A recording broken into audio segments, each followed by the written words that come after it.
of 2008 was Audi's first SUV, and has gone on to become its biggest selling car worldwide. This all-new version aims to move the game on, with the German manufacturer claiming it sets the benchmark in its class for quality and refinement. With rivals that include the Range Rover Velar, BMW X3, Jaguar F-Pace, Volvo XC60, an all-new version is coming soon, and Land Rover Discovery Sport, that's a bold claim. In order to deliver, Audi has equipped the Q5 with its latest technology and offers it with a range of petrol and diesel engines, including V6 units. Adding to the premium feel, all Q5s use an automatic gearbox and four-wheel drive. The latest Q5 has grown slightly in size compared with the original. The boot has a small load lip to negotiate but is competitive with rivals for overall space, matching the BMW X3 and Mercedes GLC and beating the Volvo XC60. Only the Land Rover Discovery Sport is significantly more spacious, so much so that it offers 7 seats to the 5 in the Q5. Boot space can be extended by folding the rear seats, although they don't go completely flat. As an optional extra, you can also order the Q5 with rear seats that slide fore and aft to trade rear legroom for boot space. Slide them all the way back and the Q5 offers enough room for a tall passenger to sit behind a tall driver without their legs brushing the seat in front. Headroom is also excellent and it's possible to fit 3 adults side by side, although whoever is in the middle will need to straddle a large lump in the floor. That the rear doors don't open to the full 90 degrees also hampers access slightly.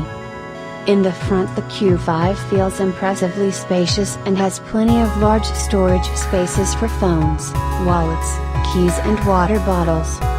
If the Q5 should excel in any area, this is it.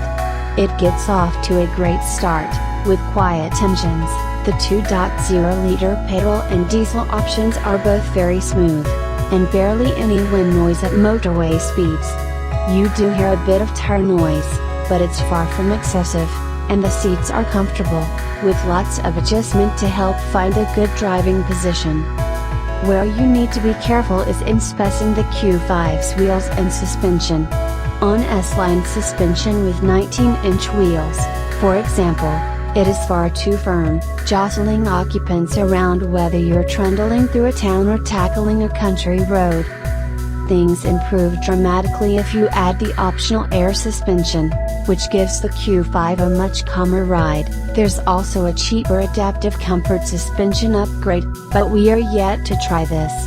Regardless of what suspension setup you opt for, we'd recommend sticking to 18-inch wheels for the best ride.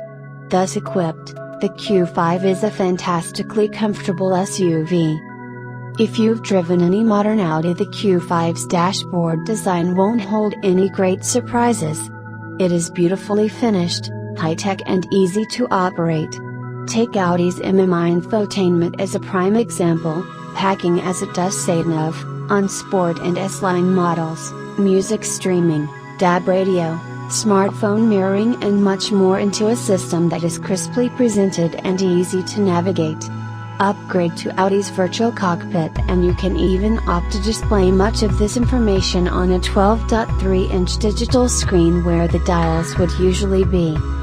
Only slightly fiddly heater controls and the placement of the Drive Select button, for the Q5's various driving modes, on the far side of the center console where it isn't terribly easy to reach, detract from the overall excellence of what is surely one of the best SUV interiors around. The Q5's raised driving position gives a good view out, although the chunky rear bodywork makes it difficult to judge where the rear of the car ends. Thankfully, all models come with front and rear parking sensors, and a reversing camera is among the long list of optional extras. Audi only offers the Q5 with an automatic gearbox. The 7-speed unit fitted to 2.0-liter models is ultra smooth apart from the odd hesitation when pulling away. Experience of the 8-speed gearbox fitted to V6 models in other Audis suggests it won't suffer from the same issue. Light steering at low speeds also helps with maneuvering. The fact all Q5s are fitted with Audi's Quattro all-wheel drive system means it is capable in all weathers. And with air suspension fitted, you can even raise the ride height if you fancy taking it off-road. So far we've tried the Q5 with the two available 2.0-liter engines, one petrol and one diesel. The latter is likely to be the biggest seller and offers good performance, with the kind of strong mid-range pull that not only makes overtaking easy but is also capable of putting a smile on your face. The 2.0-liter petrol engine is more powerful still, and can propel the Q5 off the line almost as quickly as a hot hatch. It also revs hard, if not sounding particularly inspiring, and the gearbox shifts extremely quickly, whether you leave it in automatic mode or take control with the steering wheel mounted paddles. Handling is improved compared with the previous Q5, and there's plenty of grip. But the steering weight feels artificial and you need smaller wheels or air suspension to get any sense of the car flowing along a good road. As such, a Jaguar F-Pace will be better suited to keen drivers. Audi claims that the Q5 2.0 TDI offers the best fuel economy in its class, at 56.5 miles per gallon in official EU tests. However, that's only compared with rivals featuring an automatic gearbox and all-wheel drive. If you're happy to settle for a manual gearbox or front-wheel drive, then a Land Rover Discovery Sport edges it, and a Mercedes GLC returned identical figures.